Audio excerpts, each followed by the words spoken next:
So problem solving అనేది మనకు ప్రతిరోజు we face this issue day and day. So ఒక చిన్న ఒక స్టోరీతో ఐ వాంట్ టు కన్వే ఈ రోజు అసలు ఈ టాపిక్ ఎలా మనము డిస్కస్ చేసుకుందాం. So 2009 January 15, almost 14 years ago, New York LaGuardia airport నుంచి ఒక flight and US Airways flight 1549 అనే ఫ్లైట్ ఆఫ్టర్నూన్ 3:26 కి టేక్ ఆఫ్ అయింది. అది బయలుదేరిన కొద్దిసేపట్లోనే చాలా పక్షులు ఎదురుపడడం వల్ల 2 ఇంజన్స్ కూడా ఇంపాక్ట్ అవ్వడం జరిగింది. సో బేసిక్ గా ఫ్లైట్ ఇంకా ముందుకు వెళ్ళలేని పరిస్థితి, వాళ్ళ పైలట్స్ కంట్రోల్లో లేకుండా పోయింది. ఆ ఫ్లైట్ లో అప్పుడు దాదాపుగా 150 మంది ప్యాసింజర్స్ ఉన్నారు. 3 క్రూ అండ్ 2 పైలట్స్ కలిపి 155 మంది ఉన్నారు.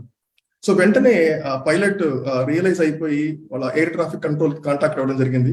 కాంటాక్ట్ అయ్యాక ఇట్లా మా బోత్ ఇంజన్స్ కంప్లీట్ గా షట్ డౌన్ అయ్యాయి, we're returning back to the LaGuardia airport అని చెప్పారు.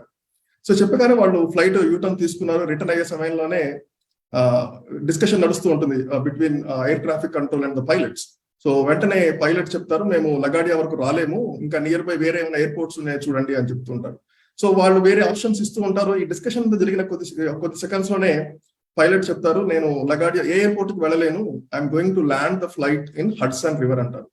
సో ఇటు న్యూయార్క్ కి న్యూజెర్సీకి మధ్యలో ఒక హడ్సన్ రివర్ ఎప్పుడు ప్రవహిస్తూ ఉంటుంది. సో ఆ పైలట్ ఆ ఫ్లైట్ ని ఆ రివర్ లో, అంటే అక్కడ దీన్ని డిచ్చింగ్ అంటాం, ఫ్లైట్ ఎప్పుడైనా వాటర్ లో ల్యాండ్ అయ్యేదాన్ని డిచ్చింగ్ అంటారు. So I'm going to ditch the flight in Hudson అని చెప్పేసి తను హీ డిడ్ ఇట్. సో ఇదంతా జరగడానికి కేవలం 6 నిమిషాలు పట్టింది. ఫ్లైట్ టేక్ ఆఫ్ అయ్యి, ఇన్ఫాక్ట్ 5 minutes టేక్ ఆఫ్ అయిన దగ్గర నుంచి ఈ పక్షులు రావడం, ఇంజన్స్ ఆగిపోవడము, తను కమ్యూనికేట్ చేయడము టవర్ కంట్రోల్ తో, తర్వాత తను ఒక డెసిషన్ తీసుకుని నేను I'm going to ditch in the Hudson river అని చెప్పడం జరిగింది. సో అంటే అది ఏవియేషన్ ఇండస్ట్రీలో చాలా రేర్ ఇన్సిడెంట్. దీన్ని మిరాకిల్ ఆన్ ద హడ్సన్ అంటూ ఉంటారు, ఎందుకంటే ఇటువంటి సంఘటనలు చాలా చాలా రేర్. సో ఆ పైలట్ ఆ డెసిషన్ తీసుకోవడం, it is a very critical decision. చుట్టూ ఎన్నో ఎయిర్పోర్ట్స్ ఉన్నాయి, కానీ ఆ సమయంలో తను he thought what is the best decision is to get on to the water. ఎందుకంటే తను హీ నోస్ ద గ్రౌండ్, ఆ చుట్టుపక్కల ఏం జరుగుతుంది. న్యూయార్క్ మహానగరం మనకు తెలుసు, న్యూయార్క్ మీరు ఎంతమంది సినిమాల్లో ఎన్నో చోట్ల చూసుంటారు, రైట్? ఆ టైంలో అక్కడ కొన్ని afternoon is a peak time, చాలా ట్రాఫిక్ ఉంటుంది, బయట కొన్ని లక్షల మంది ప్రజలు ఉంటారు. సో అతను ఆ ఎయిర్పోర్ట్ వేరే ఎయిర్పోర్ట్ వైపు వెళుతూ ఉంటే, ఒకవేళ ఏదైనా అనుకోని సంఘటన జరిగి ఉంటే ఈ ఫ్లైట్ లో ఉన్న ప్రయాణికులకే కాదు, కానీ బయట ఉన్న వ్యక్తులకు కూడా చాలా ప్రమాదం అని చెప్పేసి తను ఆలోచించి ఆ ఫ్లైట్ ని, ఎందుకంటే యూజువల్ గా వాళ్ళు అంటే ఎయిర్ ట్రాఫిక్ కంట్రోల్స్ డైరెక్షన్ ప్రకారం మాత్రమే వాళ్ళు ల్యాండింగ్ చేయడం జరుగుతుంది. కానీ ఇక్కడ he had to take a decision, there was no time. ఎందుకంటే ఇన్సిడెంట్ మొత్తం ఒక 5 minutes లో జరిగిపోయింది కాబట్టి ఆ 5 minutes లో తను ఎన్నో క్యాలిక్యులేషన్స్ చేసి మైండ్ లో he took a decision saying that I have to land it. And so he just informed, I'm going to Hudson, please be prepared, అంతే.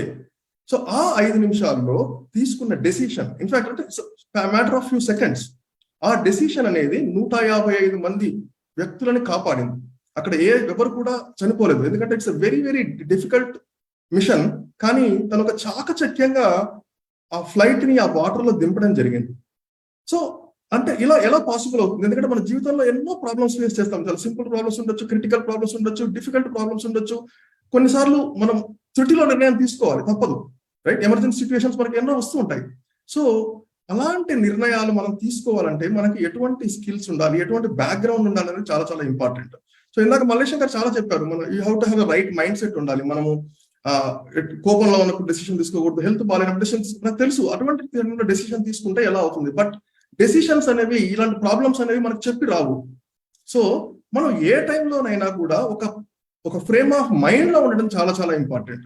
అయితే ఇక్కడ ఈ వ్యక్తి సల్లీ అంటుంటారు, సలన్బర్గర్ అతని పేరు. ఆ సల్లీ అనే వ్యక్తి ఎందుకు ఆ డెసిషన్ తీసుకున్నాడు అనే దాని గురించి చాలా చర్చ జరిగింది. అసలు ఫస్ట్ ఆఫ్ ఆల్ ఆ డెసిషన్ రైట్ ఆ రాంగ్ అని కొన్ని సంవత్సరాల తర్వాత డిసైడ్ చేశారు it was a right decision. అక్కడ NTSB అని ఉంటుంది, నేషనల్ ట్రాన్స్పోర్ట్ సేఫ్టీ బోర్డ్ అని, వాళ్ళు చాలా ప్రతి యాక్సిడెంట్ మీద, ప్రతి ఇన్సిడెంట్ మీద కూడా చాలా డీటెయిల్ అనాలిసిస్ చేస్తారు. సో ఇనిషియల్ గా there was lot of negativism వచ్చింది. ఎందుకు చుట్టూ అన్ని ఎయిర్పోర్ట్స్ ఉన్నా కూడా తను వాటర్ లో ఎందుకు చేశాడు? కానీ చివరికి వాళ్ళు ఎంతో అనాలిసిస్ చేసి they found out that was the best solution. అలాంటి ఇన్సిడెంట్స్ లో that was the best situation in the aviation industry. కానీ ఇక్కడ ఈ was if you will go back and look at his background, తను ఒక 57 అప్పటికి ఆ ఇన్సిడెంట్ జరిగినప్పటికీ 57 సంవత్సరాల వ్యక్తి, తను ఎన్నో సంవత్సరాలు యుఎస్ ఎయిర్ ఫోర్స్ లో పనిచేసి ఒక గ్లైడర్ అనుభవం ఉంది. So he has a set of values, he knows what he's doing, he knows the ground. అంటే మనకి సిచ్యువేషన్ తెలుసు, మనం ఎక్కడ ప్రయాణిస్తున్నాము, జస్ట్ ఫ్లైట్ టేక్ ఆఫ్ అయ్యి ఫ్యూ సెకండ్స్ అయిందండి, అంటే ఇంకా మన సిటీ పైనే ఉన్నాం. అటువంటి పరిస్థితుల్లో ఏం చేయాలి, రైట్? ఒకవేళ యూజువల్ గా వాళ్ళకి ఎయిర్ ఫోర్స్ వీళ్ళకి చాలా గైడ్ లైన్స్ ఉంటాయి, ప్రతి దానికి ఒక ప్రోటోకాల్ ఉంటుంది, ఒక రెస్ట్రిక్షన్ ఉంటుంది.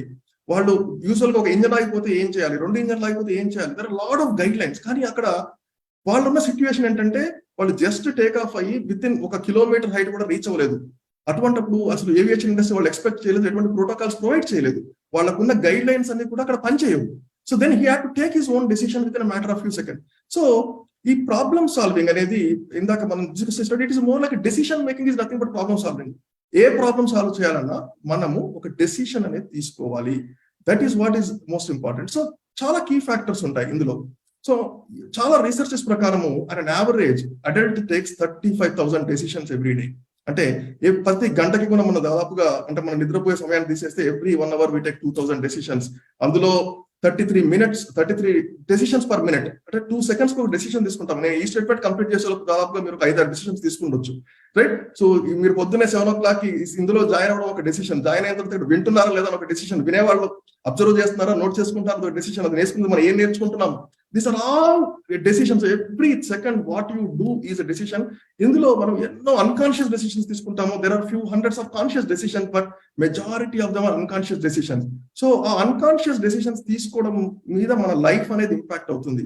బట్ అవి ఓకే, సో అన్కాన్షియస్ అనేది రోజు చేస్తుంటే జరిగిపోతుంది. బట్ ఈ తీసుకునే ఈ 100 కాన్షియస్ డెసిషన్స్ ఎలా ఉండాలి, that is going to determine hour problem solving skills. అంటే ఒకేసారి నాకు ప్రాబ్లం వచ్చినప్పుడు నేను ఆటోమేటిక్ గా వచ్చి ఇట్లా సాల్వ్ చేస్తారని కాదు, కానీ this whole process of doing day by day what kind of decisions you take అనేది ఆ సిచ్యువేషన్ ని మనం డిటర్మైన్ చేస్తుంది. సో ఇక్కడ మనము ఉదాహరణకి ఈ ఎగ్జాంపుల్ తీసుకుంటే, ఈ పైలట్ గురించి చాలా ఇంటర్వ్యూస్ చేశారు. ఎందుకు మీరు అలా డెసిషన్ తీసుకున్నారు ఇంటర్వ్యూస్ చేసినప్పుడు, he has given 5 important topics, right? So he said there are 5 things. అంటే చాలా విషయాలు ఉంటాయి, కానీ ఆ టైంలో ఒక క్రిటికల్ డెసిషన్ తీసుకోవాలంటే mostly there are human values which we should look at, right? Human values are most important. అంటే అతనికి ఎన్నో ఆప్షన్స్ ఉన్నాయి ఆ టైంలో, కానీ the first and most important thing is he said ఇది జరగగానే I was shocked, my BP shoot up. ఎందుకంటే అంత ఎక్స్పీరియన్స్ ఉంది. He was like almost in aviation industry for more than 30-40 years. ఎన్నో ఇన్సిడెంట్స్ చూశాడు. He was working in US Air Force. కానీ this a different situation. There are 150 people behind him, right? So akkada it is very important for him to calm down immediately. So within few seconds low he has come back and said, I have a duty, I have a responsibility here, I have to save all these people. So ippudu nenu em cheyali, that is more important. The first and most important thing is calm down. Endukante if you are not in a good situation, decision is not going to be easy. Tarvata the second most thing is value system. So manam chaala varaku ethics, etiquette, values maatladukuntu untam, కానీ ఇలాంటి పరిస్థితుల్లో ఆ value system మనకి help చేస్తుంది. What is the value of your organisation? He is working for US Airways. US Airways కి ఒక value system ఉంది. As a pilot with his experience he has a value system, right? ఈ overall గా what is important ఆ టైంలో, should we focus on the saving employees or saving passengers, or stick to okay should I do the minimum damage to the air craft, right? Or should I worry about అక్కడ ground లో ఎంతో మంది, if I land it on the airport or if something happens, ఆ రోడ్ల పైన ఎంతో మంది జనాలు ఉంటారు, పెద్ద పెద్ద బిల్డింగ్లు ఉన్నాయి, ఏం జరుగుతుంది? సో ఆ వాల్యూ సిస్టమ్ ఏంటి? మినిమం డ్యామేజ్ చేయాలి. ఇక్కడ passenger safety is most important. As an organisation, as an individual, మీకు ఎటువంటి వాల్యూస్ ఉన్నాయి, అది ఎవరి కోసం, రైట్? ఇక్కడ is it for the US Airways is important, వాళ్ళ రెప్యుటేషన్ ఇంపార్టెంటా, ప్యాసింజర్ సేఫ్టీ ఇంపార్టెంటా, as a pilot his credibility important. So ఈ వాల్యూ సిస్టమ్ మన క్లారిటీ ఉన్నంతసేపు ఎటువంటి క్లిష్టతరమైన పరిస్థితుల్లో కూడా you take the right decision. If you stick to your values, that will actually determine the best decision. ఆ తర్వాత third most important thing is team work. So ఇక్కడ ఎవరైనా కూడా ప్రాబ్లం వచ్చినప్పుడు నేనే సాల్వ్ చేయాలని చెప్పి చాలా వరకు ఆలోచిస్తుంటారు. మనం ఎంప్లాయీ కావచ్చు, బిజినెస్ కావచ్చు, పర్సనల్ సిచ్యువేషన్, ఎక్కడైనా కూడా you have people around us, right. So you have to make sure అందరినీ కలిపి మనం ఒక ప్రాబ్లం సాల్వ్ చేసుకోవాలి. ఇక్కడ ద మూమెంట్ ఈ సిచ్యువేషన్ జరిగినప్పుడు వెంటనే తన కో పైలట్ కి చెప్పాడు, you do some procedures to see if you can restart the engine, I will take care of communication with tower. So plus వెంటనే there is a communication to the staff in the plane, right. Air hostess కి వాళ్ళకి guideline ఇవ్వడం జరిగింది. Within few seconds you have to work like a team. అక్కడ పెద్ద time లేదు, but ఆ టైంలో team work is most important. ఎందుకంటే ఒక leadership leader only builds the leader. So ఒక ఈగోకి వెళ్ళిపోయి నేను పైలట్, నేను వెళ్ళి కాక్పిట్ లో కూర్చుంటాను, I don't care what happens in the airplane, no, that's not the thing, right. So ఒక pilot is responsible for the entire flight, whatever happens, customer service దగ్గర నుంచి ఎవ్రీథింగ్, రైట్. అది ఎప్పుడు సాధ్యమవుతుందంటే you should have a team work. Even though air hostess కొత్త వాళ్ళు కావచ్చు, మీ కో పైలట్ కొత్త వాళ్ళు కావచ్చు, but you have to build that rapport. It is very important. ఎందుకంటే ఎప్పుడు ఏ సిచ్యువేషన్ లో మనం ఎవరితో ఎలా కమ్యూనికేట్ చేస్తుందో తెలియదు. సో ఆ టీమ్ వర్క్ అనేది going to help because you have that kind of a relationship. In fact ఆ పైలట్ చెప్తారు, there were lot of exchange of communication with eyes between the pilot and co pilot. మాట్లాడుకోలేదు వాళ్ళు, they just saw each other and discuss what to do next, right. అలాంటి team work ఉన్నప్పుడు ఎటువంటి problem అయినా మనం solve చేయగలండి. And the fourth important thing is communication. Effective communication is important. Our time low, he has to announce, right? Within few seconds low, he has to announce saying that what is going to happen because there is no time. Okay, చిన్న statement. Discuss చేసి ఆలోచించుకున్నాడు ఏం చెప్తే బాగుంటుందని. He simply said, this is the captain, brace for impact, right? Just మీరు రెడీగా ఉండండి అని చెప్పాడు, అంతే. ఆ ఒక్క సెంటెన్స్ తోటి అక్కడ ఉన్న ఎయిర్ హోస్టెస్ కి అర్థమైపోయింది. Immediately they alerted every passenger saying that brace అంటే మీరు కొంచెం గట్టిగా ఎనర్జెటిక్ గా ఉండండి, హెడ్స్ డౌన్ పెట్టుకోండి, stay down and make sure you are safe, right. So one simple statement, but that is very very effective at that time. అక్కడ జనాలకి panic ఇవ్వలేదు. తను ఓకే నేను రివర్ లోకి వెళ్తున్నా ఇది ఏమీ చెప్పలేదు. This is a brace for impact. That means air hostess know that we're going to ditch or we're going to land, something is going to happen. So ఆ సింపుల్ స్టేట్మెంట్ తోటి everything is settled there. And then he says maintain high standards irrespective of what is the situation, right? Me standards కానీ, మీ organisation standards కానీ, మీ business standards కానీ, as a person you should always maintain high standards, right? ఎందుకంటే mutual accountability ఉండాలి. It is not just your individual responsibility. అక్కడ co pilot ఉన్నారు, staff ఉన్నారు, everybody has to maintain high standards. నేను ఒక్కనే చేస్తాను బాగా, మిగతా వాళ్ళు ఎలా చేసినా పర్వాలేదు అంటే కుదరదు. So as a team, as an organisation, as a business, ప్రతి ఒక్కటి కూడా ఇవన్నీ కూడా మనకి ఎఫెక్ట్ అవుతాయి. So that is when you take an effective decision, right? That will solve any critical problem. So ikkada if you look at his thought process, tana goals enti aa time lo there are a lot of things in front of him, right? So one is a reputation. Oka pilot ki ilanti incident lo tanu teeskunna decision, it makes, I mean tanaki 30 years 40 years experience doesn't matter. Our decision will build a big credibility, good or bad, right? So akkada tana priority choose, the first most important priority is people. He said, I have to save this 155 people. And the second priority is 60 million aircraft. Yes, it is a Airbus 320 kottaga vachina flight appudu, right? $60 million aircraft. Should I worry about this or should I worry about people? Is my first priority. Then I think about aircraft. Then probably fuel. Finally about me, my performance, right? Whatever happens, I will take the impact, or I will take the outcome of that, decision. So that is how he thought process. So ఈ 4 goals ni kuda he said people are first. That is when he takes the decision. Otherwise if he thinks about his credibility, he will try to go and land that flight in one of the probably nearest airport, right? So our time lo what is important for situation anedi very very difficult. So idantha ela vastundi, if you take things every day, manam chese habits meeda, manam chese ఆలోచనల మీద అది ప్రభావితం అవుతుంది. అంతేకాని okay రోజు నేను ఒకలాగా ఉంటాను కానీ ఒక ప్రాబ్లం వచ్చినప్పుడు ఇంకోలాగా అవుతానంటే కుదరదు. So you have to practice this day in day out. That is what is important. ఎందుకంటే that how you spend your time is your decision. మీరు ప్రతి సెకండ్ ఏం చేయాలనుకుంటారు, your decision. What you speak is your decision, right? ఎప్పుడు పడుకోవాలి, ఏం వేసుకోవాలి, ఏం బట్టలు వేసుకోవాలి, ఏం తినాలి, ప్రతి ఒక్కటి కూడా మన decision. So those things over the period of time, the value system, the ethics that you follow, the etiquette, all of that is going to determine what kind of person. Then when there is a problem, you already have solutions. You have people, right people around you. elanti solutions రావాలన్నా కూడా you are in the right frame of mind set automatically. So అవన్నీ కూడా automatic గా జరిగిపోతాయండి. ఎందుకంటే this decision making is here he took a decision into the responsibility. It is not like I am not, ఎందుకంటే he was not waiting for somebody to tell what to do. అక్కడ you have to take responsibility of the decision and make it work. It doesn't matter whether somebody tells you are not, because you are on the job, right? So మనం అక్కడ ఉన్నప్పుడు you have to make sure you deliver the right orders. అంతే తప్ప నేను అక్కడ వాళ్ళు ఎవరు చేయలేదు, లేకపోతే వాళ్ళు చెప్పింది నేను చేద్దాం అనుకున్నాను, బట్ ఇట్ ఫెయిల్డ్. సో అక్కడ he was trying to escape. No, he was not trying to escape. He took the bottom line, took the responsibility. So that is where he can do it with conviction. అంటే నేను confident గా చేయగలను అనే నమ్మకం తనకు వస్తుంది. So that is what is more important అండి. So చాలా మంది ఇంకా ఏంటంటే డెసిషన్ థింక్ వచ్చేసరికి అందరికి అడ్వైస్ ఇస్తుంటారు, ఎవరిని వచ్చి అడగగానే కూడా 100 డెసిషన్ తీసుకుంటారు. కానీ when it comes to yourself, you are confused. It's not easy to make a decision for yourself. So make sure you get to expert. మనకు ఆ ఏరియాలో ఎవరైనా ఎక్స్పర్ట్స్ ఉంటే, మీకు తెలిసిన వాళ్ళు ఉంటే, ఒక మెంటర్ కానీ కోచ్ కానీ, లేకపోతే ఎక్స్పర్ట్స్ గైడెన్స్ తీసుకోవడం చాలా చాలా ఇంపార్టెంట్. యాక్చువల్గా 2 పెద్ద యూనివర్సిటీస్ చాలా రీసెర్చ్ చేశాయి ఏంటంటే, when you taking a decision, want to take a decision, right? So ఎటువంటి డెసిషన్ తీసుకోవాలి అనుకుంటే మీకు తెలియనప్పుడు థింక్ ఆఫ్ సంబడి. మీరు మీ ఉద్దేశంలో ఒక ఉన్నతమైన వ్యక్తి ఉండొచ్చు, వాళ్ళు ఎటువంటి డెసిషన్ తీసుకుంటారు ఈ పరిస్థితుల్లో. ఫర్ ఎగ్జాంపుల్ ఇక్కడ కూడా ఈ pilot he already know some incidents. ఒక 20 years బ్యాక్, 30 years బ్యాక్ అలాంటి 2 ఇన్సిడెంట్స్ జరిగాయి. హీ న్యూ దట్ అటువంటి పరిస్థితుల్లో వాళ్ళు వాటర్ లో ల్యాండ్ అయిపోయారు, డిచ్ చేశారు. ఐ కెన్ డూ ఇట్ అనే ఒక రైట్. సో మనం ఏంటంటే, మనం డెసిషన్ తీసుకోలేకపోతే థింక్ ఆఫ్ సంబడి. నీకు వాళ్ళు ఎక్స్పర్ట్స్ ఈ ఫీల్డ్ లో వాళ్ళు ఎటువంటి డెసిషన్ తీసుకోవాలని ఆలోచించారనుకోండి, మీరు కూడా అటువంటి డెసిషన్ తీసుకునే అవకాశం ఉంటుంది. So it is basically how you keep your environment, how you keep health, how you keep mind. ఎందుకంటే ఆ టైంలో you should have a right frame of mind. In fact, aviation industry biggest problem is everything is automated. They don't have to really think.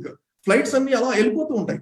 కానీ when such things come, ఎందుకంటే మనకు life కూడా మనం అనుకుంటాము daily auto pilot mode లో వెళ్తుంది, లేస్తాము, మనం చేసుకుంటాము, ఉద్యోగం చేస్తాము, తింటాము, ఇవన్నీ జరుగుతాయి. బట్ సడన్ గా ప్రాబ్లం వస్తుంది. But if you are not prepared for that problem, right? So ఇక్కడ ఒక పైలట్ కూడా he has to be prepared, he could be relaxed. ఎందుకంటే ఫ్లైట్ ఒకసారి వాళ్ళు బయలుదేరాక ఎవ్రీథింగ్ ఈజ్ లైక్ ఆటోమేటిక్ గా వెళ్తూ ఉంటుంది, వాళ్ళు ఎక్కడ ల్యాండ్ చేయాలి, ఎవ్రీథింగ్ ఈజ్ ఆటోమేటెడ్. కానీ అలర్ట్ గా ఉండడం చాలా ఇంపార్టెంట్. అలాగే మన లైఫ్ లో కూడా 99 days, 365 days లో 364 days ప్రశాంతంగా వెళ్ళొచ్చు. But that one day we don't know. If you are not alerted, things are going to be difficult. So you have to be always on alert. You have to always have the right frame of mind which will help you to take the right decision. ఎందుకంటే ఇందాక sir చెప్పినట్టు మనం ఏ Harvard కో MIT-కో వెళ్తే కానీ decisions తీసుకోవడం నేర్చుకోవడం కాదు ముఖ్యం.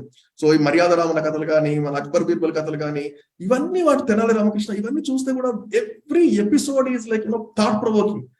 క్రిటికల్ ప్రాబ్లమ్స్ వాళ్ళు ఎట్లా సాల్వ్ చేస్తారని చూస్తే you have to use those stories in your mind. ఎందుకంటే at the end of the day it's my decision, my life అండి. So how you spend your time, మన టైం ని మనం ఎలా స్పెండ్ చేస్తున్నాము, that is my time, my decision, my life. నువ్వు ఏం తింటున్నావు, ఏం తాగుతున్నావు, how you eat, healthy living ఉందా లేదా, it's your health, my decision, my life. అట్లాగే goals, right? Setting up a goal is a decision. ఆ గోల్ ఈజీ గోల్ పెట్టాలా, డిఫికల్ట్ గోల్ పెట్టాలా, యువర్ డెసిషన్. ఆ గోల్ పర్సూ చేయాలా వద్దా, దానికి ప్లాన్ క్రియేట్ చేసుకోవాలా వద్దా, everything is a decision. If you're not taking every decision at every step, you're not going to be successful, right? అంటే కర్మ అంటాం. సో ఈ karma is basically result of your past decisions.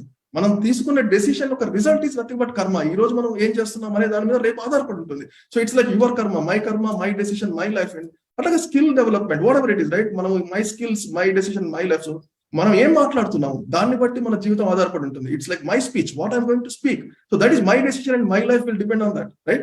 So my behaviour, మనం ఎట్లా ఉంటున్నాం, మిగతా వాళ్ళు respect ఇస్తున్నామా లేదా, it's all like your behaviour, decision, your life. And my money, మన వెల్త్ ఎట్లా, that's all your hands, right? Relationship కానీ ఇట్లా ఏదైనా తీసుకుంటే కూడా ప్రతి ఒక్కటి కూడా it is part of our decision. So the basically how you take your decision is going to change your life, right? So I'll just close with a small part of how you typically take care of a decision, right? So manaku chaala confusion untundi, right? You always have options, right?